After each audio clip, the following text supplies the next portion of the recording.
শুক্রবারের মজাদার রান্না কচু দিয়ে মুরগির মাংস। কিন্তু কচু রান্না করতে যেয়ে যে আমার এমন অবস্থা হবে আমি আগে কখনো ভাবিনি। আমি কোটা কাটাতে একদমই পারদর্শী না, যাই হোক কোনো ব্যাপার না। তো প্রথমে এই কচুটা কিন্তু আমি কেটে নিয়েছি, কিন্তু কচুটা যে গাল চুলকাবে এটা আমি কখনো বুঝতে পারিনি।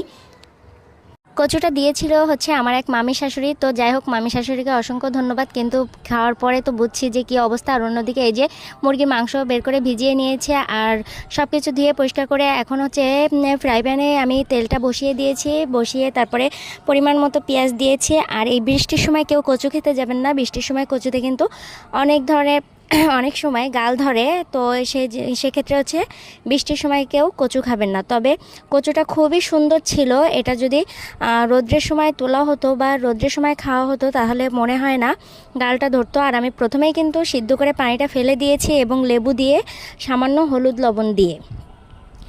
আর এদিকে এই যে পরিমাণ মতো আমি এখানে লবণ, হলুদ, ধনিয়ার গুঁড়া, জিরার গুঁড়া এবং মরিচের গুঁড়া দিয়ে আমি হচ্ছে এই যে গোটা মশলা দিয়ে মশলাটা কষিয়ে নেব। আর মশলার ভিতরে কিন্তু আমি আগে আদা বাটা, রসুন বাটা দিয়ে দিয়েছি।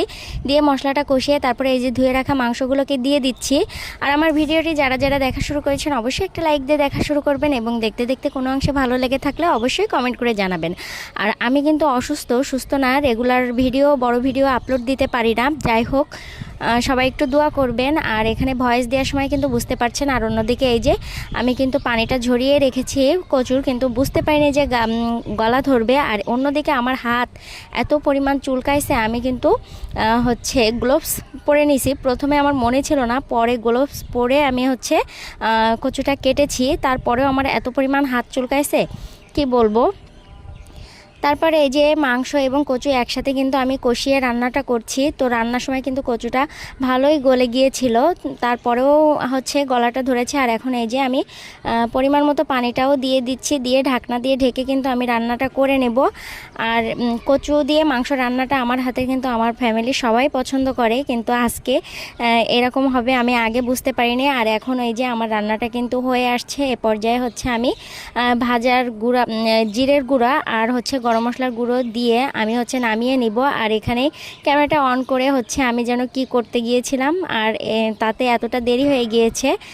তো যাই হোক, সবার কাছে আমার ভিডিওটা কেমন লেগেছে অবশ্যই কমেন্ট করে জানাবেন। আর ভালো লেগে থাকলে অবশ্যই লাইক, কমেন্ট, শেয়ার দিয়ে পাশে থাকবেন এবং রান্নাটাও কেমন হয়েছে অবশ্যই জানাবেন, জানাতে ভুলবেন না।